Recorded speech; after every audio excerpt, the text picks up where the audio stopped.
trabajos.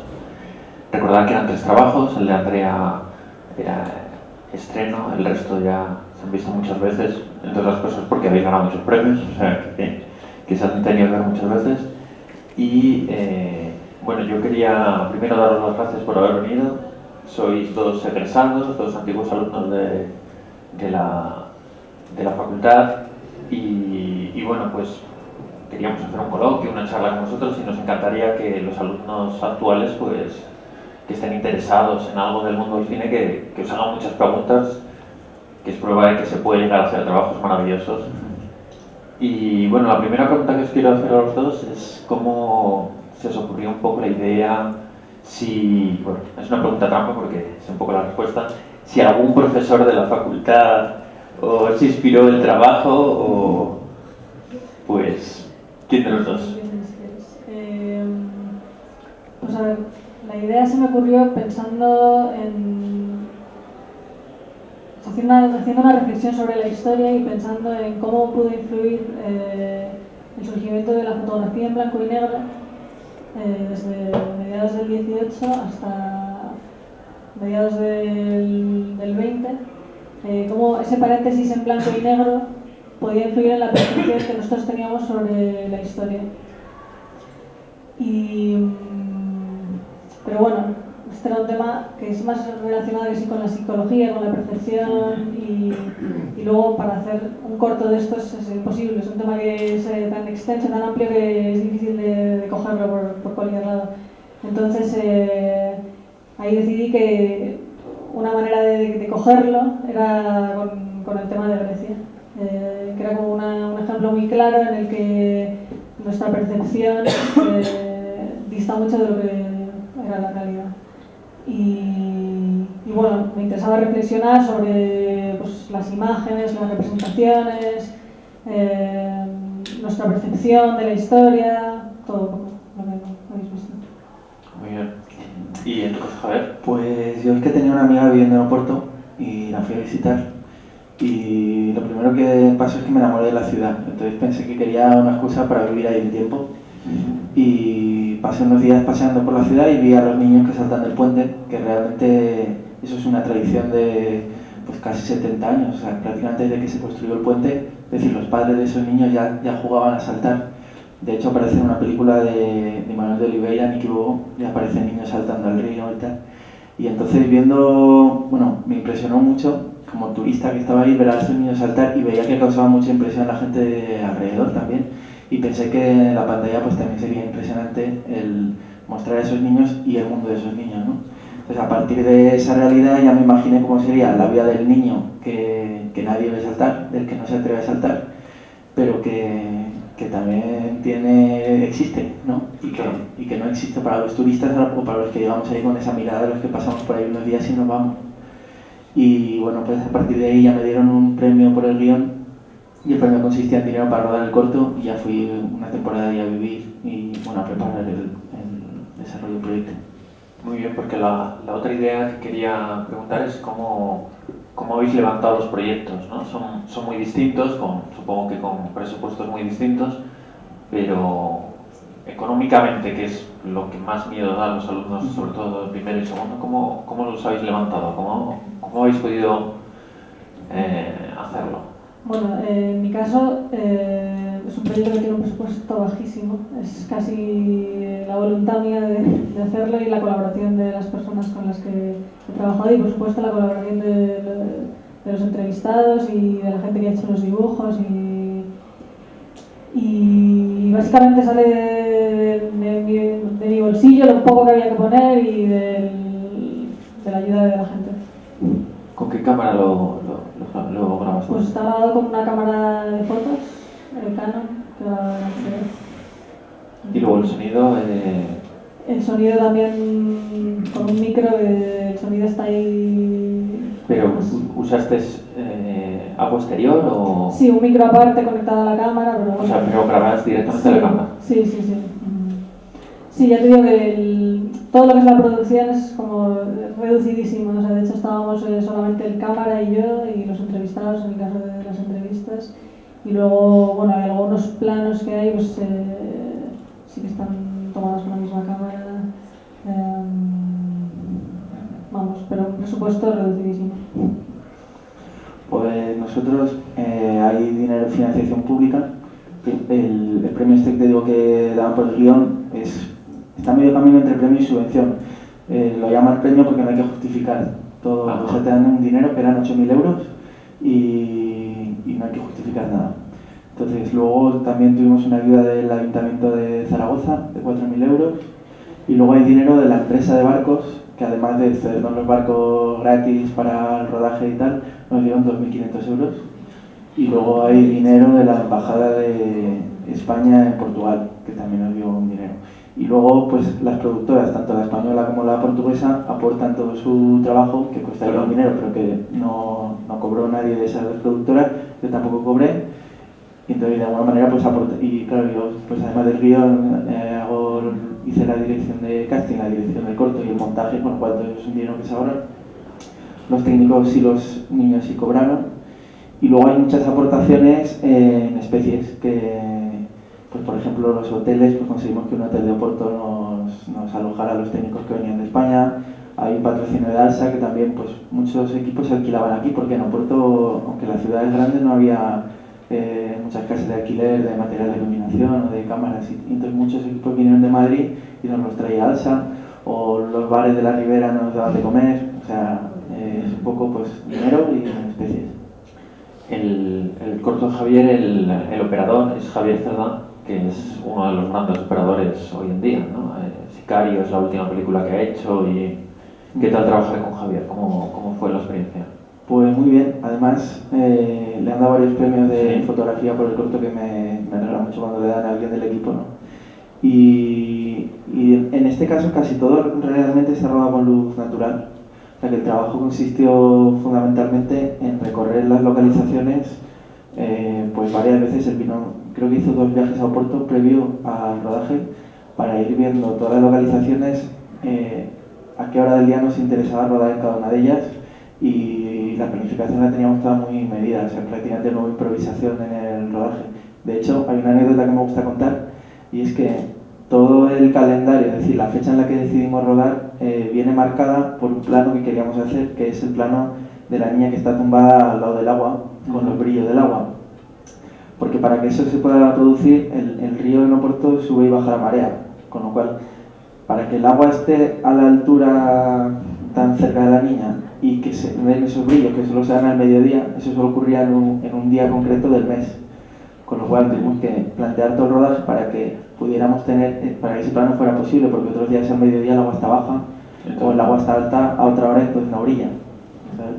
Y fue un trabajo muy chulo porque a mí me gusta más ese trabajo de planificar con tiempo, y prefiero que los rodajes sean largos a tener que tener muchos medios y que sean estresantes. Sí, bueno, es lo que ha ocurrido en El Renacido, ¿no?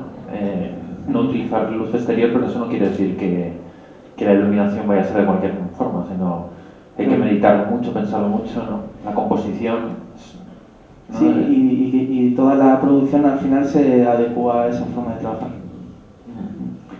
Bueno, vuestros trabajos y el de Andrea son muy distintos, pero bueno, la diferencia fundamental es obvia, ¿no? Es que tu trabajo es casi un ensayo, ¿no? Es muy, muy interesante. A mí me gustaría preguntarte, Vika, si tienes previsto, o no si tienes previsto, así, ¿cómo lo habías planteado para hacer este ensayo? Porque es increíble, o sea, es como si estuviéramos leyendo un texto, meditando sobre, es como una invitación al espectador a una meditación, y me gustaría esa pregunta, y también me gustaría que nos hablases del dispositivo, ¿cómo se te ocurrió este dispositivo de que fuesen las entrevistas combinarlas con estos dibujos, no sé si infantiles o de amigos, yo me atrevo a decir. Sí, no, con el tema de los dibujos, claro, todo el mundo piensa que son dibujos hechos por niños, pero realmente son hechos por adultos. Una de las cosas que aprendí haciendo este corto es que uno dibuja como la última vez que dibujó. Y normalmente cuando uno se hace siendo adulto ya pierde ese hábito por dibujar, y entonces ya hace los monigotes como se hacían y como se hacía cuando estabas en el colegio.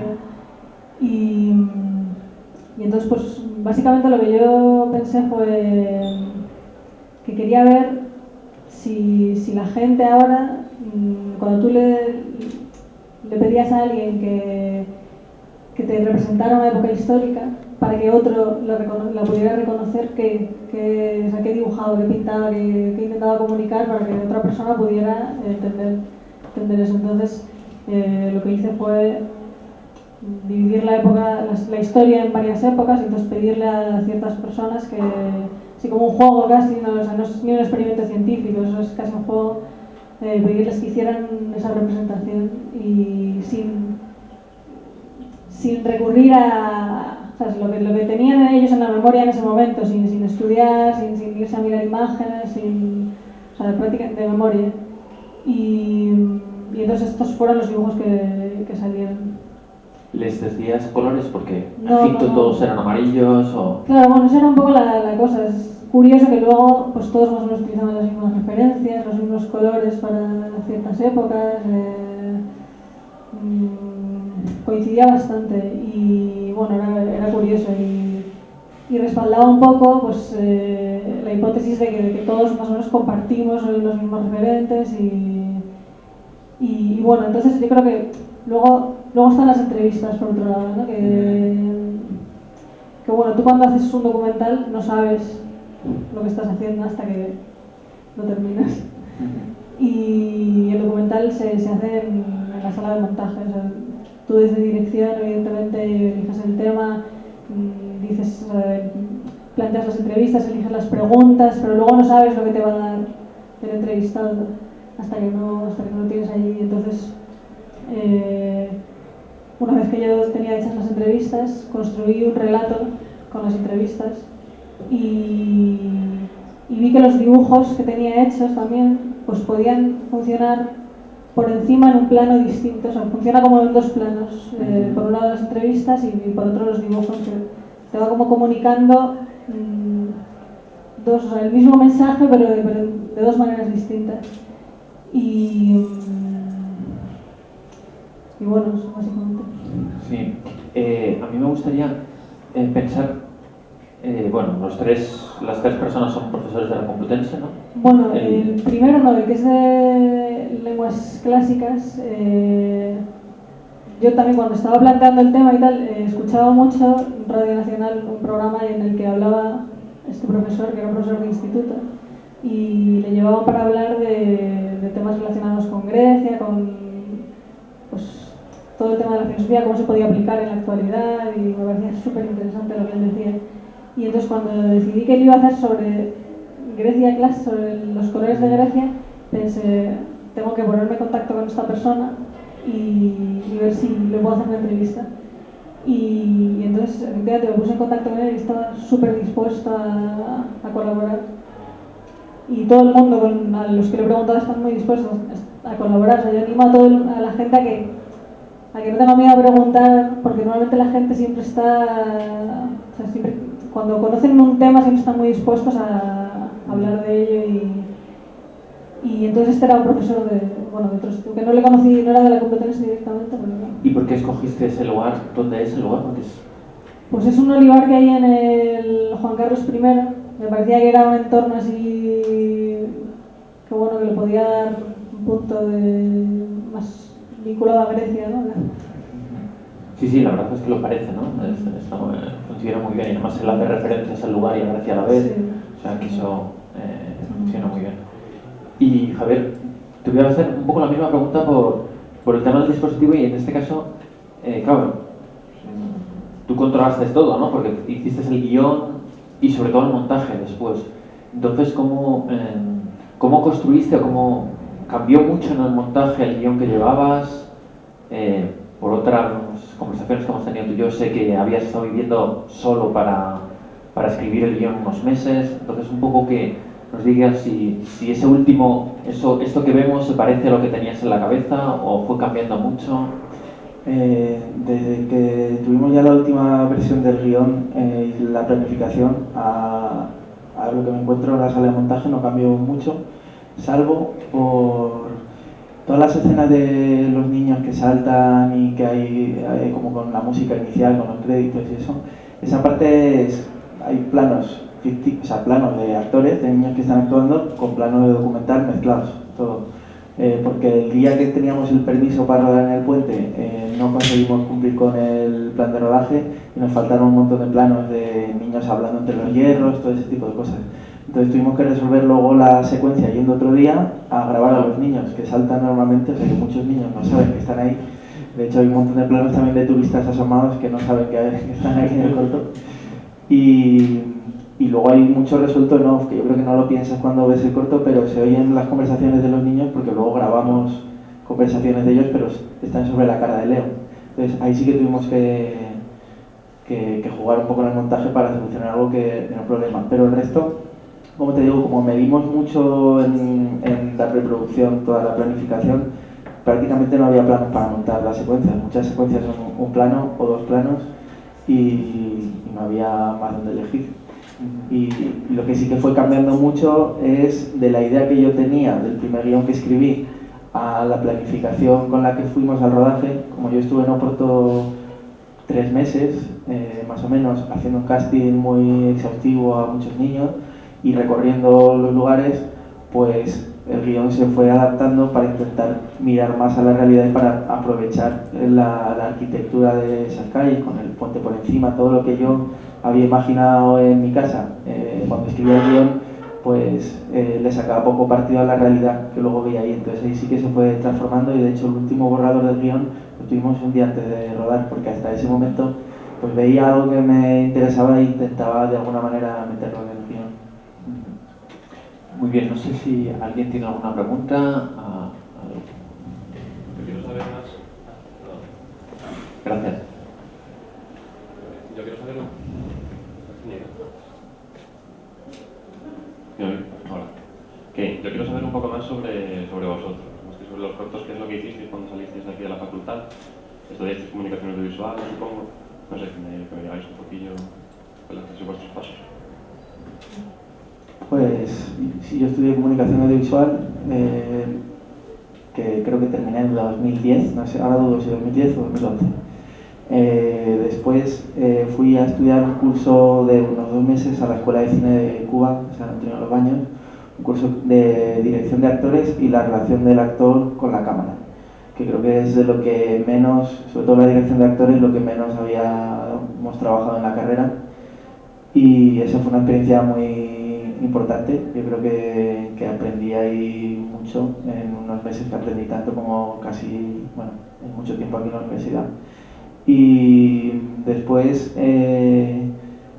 entré en una beca de la Fundación Antonio Gala, que no sé si conocéis, que es una beca para creadores de distintas disciplinas, para artistas plásticos, como escritores, como en mi caso fui el primer cineasta. Es una beca que consiste en que durante un año vives en un antiguo convento con otros creadores para hacer proyectos.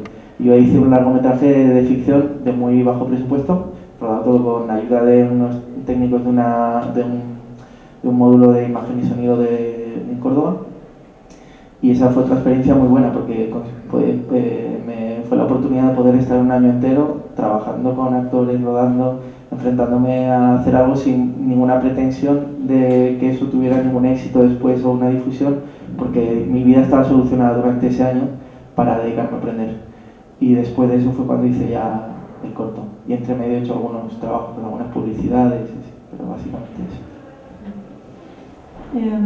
Yo terminé la carrera en 2008 y que fue justo cuando el comienzo de la crisis absoluta. Y salí de la carrera y no tenía muy claro que quería dedicarme al cine, concretamente. Empecé a echar currículums a todas partes, a productoras, a hablar con mucha gente. Era muy difícil porque sales de la carrera y no tienes así una profesión. O sea, tienes un conocimiento pero no tienes una profesión. Y entonces decidí también que tenía que formarme más.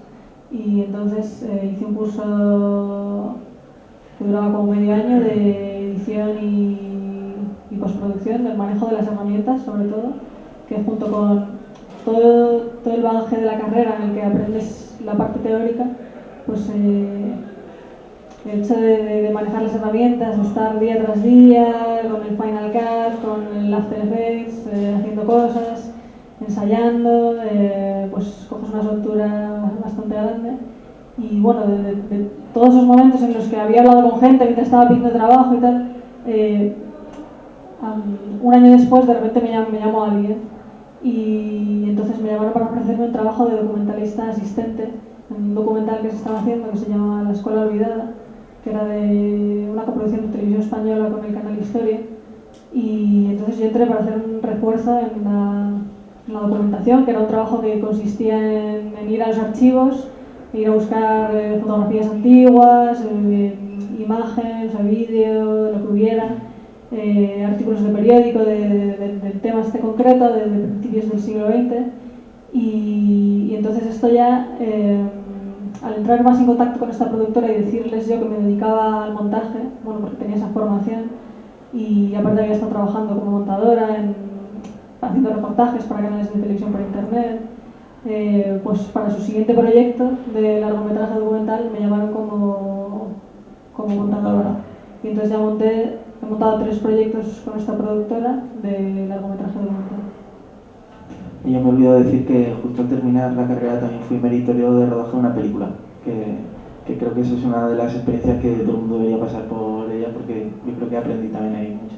Sí, Andrea, el primer corto es meritoria de Almodóvar, ¿no? Ah, sí. Claro, por eso agradece el corto al deseo. Bueno, ¿alguien más quiere alguna pregunta? Yo quería felicitaros a todos por este evento, ¿no? Y principalmente a los artistas que lo organizan, las personas que están en cámara, a ti que presentas, y a vosotros por el testimonio. Me parece tremendamente enriquecedor para nosotros.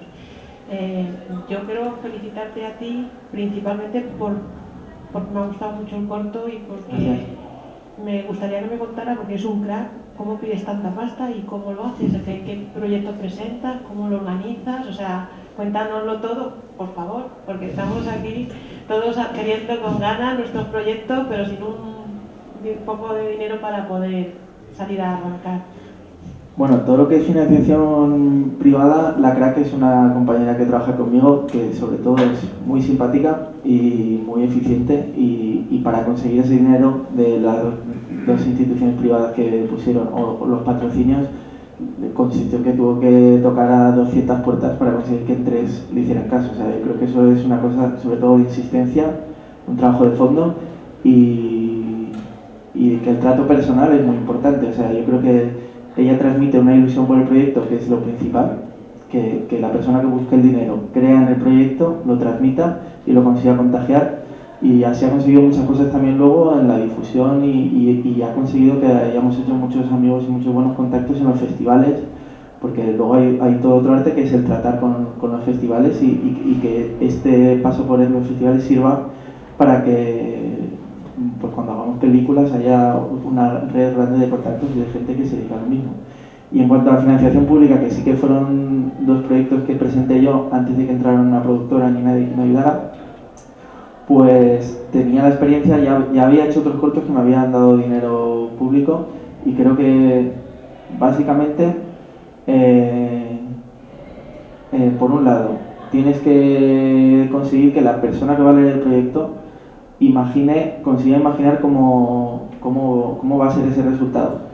Y lo digo porque he hablado después con una de las personas que era jurado en una de estas subvenciones que me concedieron, y decía que una de las cosas que les decantaron fue que había dado tantas referencias visuales, tanto de pintores como de otras películas, o sea, lo había dado todo tan hecho que había muy poco margen de incertidumbre para los que la daban, que es lo que...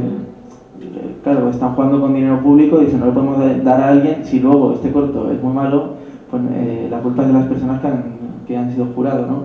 Entonces, de alguna forma que tengan la certeza de que lo tienen por lo menos muy pensado, y también a nivel de producción, es decir, que no haya ningún cabo suelto. Incluso les dábamos un plan de rodaje que luego no se cumplió ni se parecía en nada al que había, pero está todo presentado de una manera tan exhaustiva que parecía que ese corto era imposible que no se fuera a realizar o que no fuera a ser como yo lo estaba diseñando.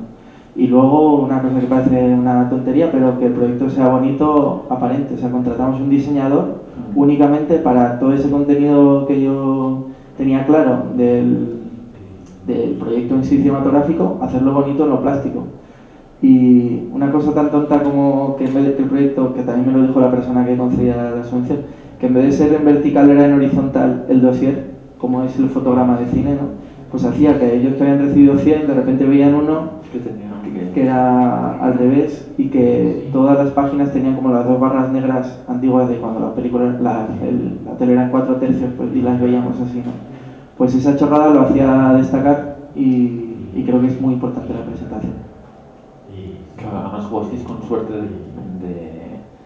de ser una coproducción, eso siempre funciona y luego en Oporto pues no se hacen tantas películas como en Madrid, claro, en Madrid no hay ni una sola cafetería que te vaya a pagar la comida, ¿no? Pero sin embargo, sí, pero cuando sales fuera de Madrid sí ocurre esto, sí ocurre gente que te paga la comida solo porque pongas el nombre o aparecen los agradecimientos, ¿no? De hecho, fue clave para conseguir el patrocinio privado tener una repercusión en prensa previa. Es decir, desde el primer día que yo empecé a vivir en Oporto, ya intentamos que saliera en la prensa que había un español viviendo en Oporto probando una película y lo conseguíamos, cosa que en Madrid es imposible. Claro. Imagínate que salgas en un periódico madrileño que significa nacional, alguien que va a hacer un corto. Y ahí, cuando rodamos el corto, fue la portada del periódico más tirada de Portugal, una foto mía con los niños, que dices, un corto, imagínate, en España. Sí, eso, claro, pues hace que el bar de abajo te dé la comida, que el otro, el hotel te deje una habitación más o una habitación más grande, sí, eso es una... El inconveniente es que hay que desplazarse, pero eso es lo divertido. Sí, lo digo lo divertido. Bueno, ¿alguna pregunta más? A ver, vamos primero al chico de detrás. Gracias. Buenas. Enhorabuena primero por los dos proyectos, que es súper difícil hacer algo audiovisual, iba a decir en España, bueno, tú estás hecho en Oporto, pero bueno, siempre es súper difícil hacer algo audiovisual. Os quería preguntar si tenéis en mente futuros proyectos, si vais a hacer casting, y si es así, que me quiero presentar a ese casting.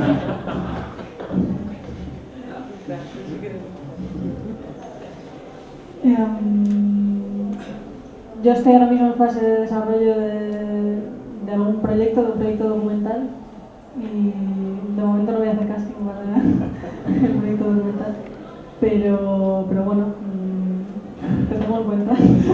¿Y sobre qué es el documental? ¿Se puede saber o no? ¿O prefieres no? Bueno, es sobre filosofía de gente corriente. Filosofía de gente corriente. ¿Algo más vital? No, sí, ¿no? Vale.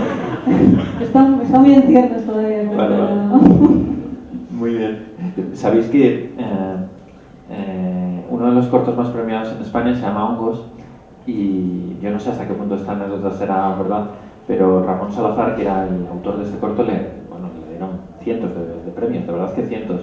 Y entonces siempre esta pregunta es clásica, ¿no? ¿Qué vas a hacer? Y entonces él no estaba pensando nada. Entonces un día digo, pues estoy pensando en algo sobre los zapatos, ¿no? Y al final hice una película sobre zapatos solo porque claro, lo contaba tanto como anécdota graciosa, pero que luego al final hizo una de sus mejores películas sobre eso, pero bueno. Yo estoy preparando un largo de ficción, pero bueno, estoy escribiendo el guión y de ahí luego a que se haga siempre, bueno, hay una incertidumbre enorme, pero sí estoy trabajando en eso. Muy bien, había otra pregunta más. Yo quería preguntarle a la hora de... Un momentito, Jorge, como se está grabando para que se te oiga la pregunta. Hola, como nosotros estamos iniciándonos y lo hacemos con cámaras muy elementales y nos queremos presentar a cortos, así como muy básicos, a la hora de elegir los minutos que tenemos que poner, estamos ahí siempre los compañeros, ¿cuántos minutos para empezar a sacar tu primer corto en un festival? ¿Te pasa si llegas a tanto, te quedas corto si llegas? Vosotros dos, como expertos ya que venís y nos explicáis un poco vuestra experiencia, para empezar a presentarnos nuestros trabajos en los primeros festivales, arrancando y con mucho miedo, ¿qué nos recomendáis? ¿Cuántos minutos podemos contar una historia? ¿Se puede contar a la vez dos historias o nos centramos solamente en una? Gracias. Pues, Bueno, yo creo que hacer un corto de más de 15 minutos, por mi experiencia, es un error porque muchos festivales, aunque les guste más que otros que son más cortos, ya no te lo van a seleccionar porque prefieren. Hice un corto de 25 minutos que funcionó muy mal y hablabas a veces con la gente que selecciona los festivales y prefieren poner 2 de 10 que 1 de 20. Y yo, que este año me ha tocado ser jurado bastantes veces por el recorrido del festival, agradeces mucho cuando un corto es lo más corto posible. Te diría que cuando ves un corto de 5 minutos es mejor que de 10, si cuenta la historia, porque yo creo que un error común en muchos de los cortometrajistas es que intenten contar una historia que valdría para un largo en un corto. Creo que el corto tiene que tener otra narrativa, que tiene que dejar mucho más en fuera de campo, que tiene que contarte, o sea, hacer que tú imagines una historia grande sin que esté mostrada, que no haya a lo mejor subtramas. Y en ese sentido, creo que cuanto más directo pueda ser. Me acuerdo cuando estudié en Cuba que había una frase en una pared escrita que decía: un corto es una flecha que va directa al blanco. Con lo cual, pues vas a exprimir mucho más todos tus recursos. Si eres capaz de ser conciso en el guión, vas a poder hacer las cosas con mucho más cuidado. Y para el jurado de cualquier festival va a ser mucho más agradable de ver, cuanto más corto sea. ¿El corto de 25 era en formato cine o era en...? No, era en HD Cam. Claro, es que en mi época, que yo soy ya viejo, en mi época con formato cine 25 ya estaba terminantemente prohibido porque ya eran 2 bobinas, entonces eso ya generaba unos problemas mucha gente no sabía ni proyectar las 2 bobinas, ¿no? Entonces sí, el corto cuanto más corto es evidente, sí. Yo estoy completamente de acuerdo. Es verdad que en el formato documental, por ejemplo, en mi caso es más difícil hacer el desarrollo de una historia en menos tiempo. Bueno,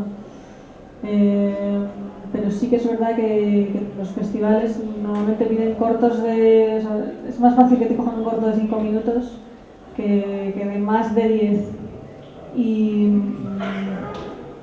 también es verdad que bueno, o sea, lo importante es contar bien la historia, independientemente. O sea, si la historia necesita 30 minutos, pues mejor tener una historia buena de 30 minutos, aunque no tenga difusión en los festivales que tú quieras, pero que el producto que hagas sea bueno. O sea, no por tener un corto de 5 minutos dejas de contar tu historia.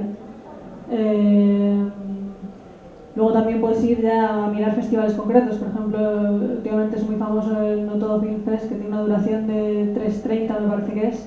Bueno, pues ahí ya es al revés, o sea, funciona al revés. Ahí tienes el festival y dices, bueno, pues quiero hacer una idea que tiene que ser contada en máximo 3:30. O sea, el concepto es distinto, depende de lo que quieras hacer. Muy bien, no sé si hay alguna pregunta más. Pues, Irene. Yo quería saber un poco, aparte de ustedes, el resto del equipo, si buscaron equipo profesional o si trabajaron con compañeros de ustedes de la carrera, o cómo organizaron un poco todo el momento en el que dices, venga, voy a buscar un director de fotografía, buscar un montador o lo que sea. En mi caso, por ejemplo, el equipo es hiper reducido, pero sí que es verdad que evidentemente cuentas con tus compañeros de la facultad y yo creo que está muy bien hacer como grupos de trabajo en la facultad que te permitan luego, cuando das el siguiente paso, pues poder contar con ellos y que se haya creado un buen grupo, una dinámica que sabes que funciona, con la que te entiendes bien, y al final es lo que pasa, que sueles contar con la gente con la que has trabajado antes, en mi caso. Yo en casi todos los proyectos, salvo en este, había trabajado bastante con compañeros de la facultad. Lo que pasa es que aquí, al ser en Oporto, pues era más costoso traer a gente de España, que pudiera haber gente en Portugal para hacer esa función, pues igualmente, ¿no? Entonces, de España vinieron los jefes de equipo, que sí son profesionales, el director de fotografía, bueno, la directora de producción y el jefe de sonido eran españoles, y los había conocido. Pues con el director de fotografía había trabajado ya en un documental que me habían encargado para la Expo, y el técnico de sonido lo conocí en esa película que hice de Meritorio, por ejemplo. y luego pues el equipo portugués venía marcado por la productora portuguesa, que era gente que había trabajado con ellos ya. Muy bien, pues una pregunta más. Yo quería preguntarte a ti concretamente si los trabajos previos, los cortometrajes anteriores a este, ¿contaste con alguna productora? ¿Cómo contactas con ellas? Si los trabajos previos te van abriendo puertas y, bueno, más o menos eso, que cómo había sido tu recorrido en cuanto a los cortos, si también, por ejemplo, si tener una ayuda pública previa te ayuda a que una productora te haga más caso. Este es el primer corto que he trabajado con productoras. Todo lo anterior había sido yo el productor y error absoluto. Lo que pasa es que es muy difícil encontrar productoras que apuesten por hacer un corto, incluso aun teniendo dinero de una subvención, porque muy rara vez es rentable todo el trabajo que tienes que invertir. De hecho, este corto ha funcionado, pero yo no lo sabría hacer otra vez y me costaría, si quisiera producir otro corto, encontrar una productora. En este caso sí que la subvención fue determinante también.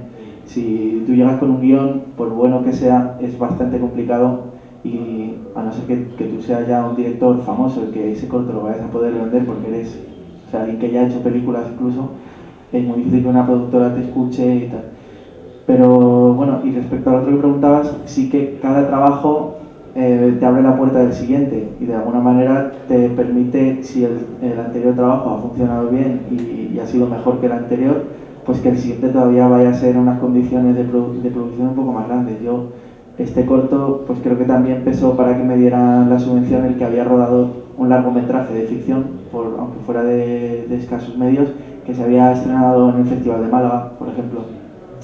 Y para entrar en esa beca de la Fundación Antonio Gala, pues pesó el corto que había hecho de 25 minutos, que aunque no había funcionado muy bien en festivales, pues era un corto bastante presentable. Entonces, lo que no se puede es intentar forzar que nada más salir de la facultad vayas a hacer un corto producido por una productora con una gran producción. O sea, yo creo que es inevitable que el proceso de aprendizaje vaya escalonadamente. Sí, tú también nos cuenta un poco que son los trabajos los que van abriendo los siguientes trabajos, Sí, ¿no? sí, desde luego. En mi caso, bueno, o sea, yo trabajo sobre todo como montadora y desde luego trabajar en el primer documental como documentalista, luego trabajé en otro haciendo la postproducción, la animación de fotografías antiguas, y luego pues ahí te vas metiendo como montadora, te llaman para el siguiente. Es que es como una rueda en la que te vas metiendo. Es difícil como meterse la primera vez, pero luego te van surgiendo cosas. También digo que es, o sea, que vivir del cine es, creo que imposible. Bueno, yo por ejemplo tengo que trabajar en otras cosas. Trabajo como montadora, haciendo también programas de televisión, trabajo como diseñadora gráfica, es decir, los proyectos de cine son además muy espaciados en el tiempo. Si tú eres director o guionista y quieres levantar un proyecto, solamente hay que mirar las filmografías de los directores y ver que entre a lo mejor un proyecto y otro pasan mínimo 2 años, 3, 4, 10. O sea, es difícil. Pero es verdad que hay que meterse en la rueda y una vez que estás dentro, pues vas haciendo una cosa u otra.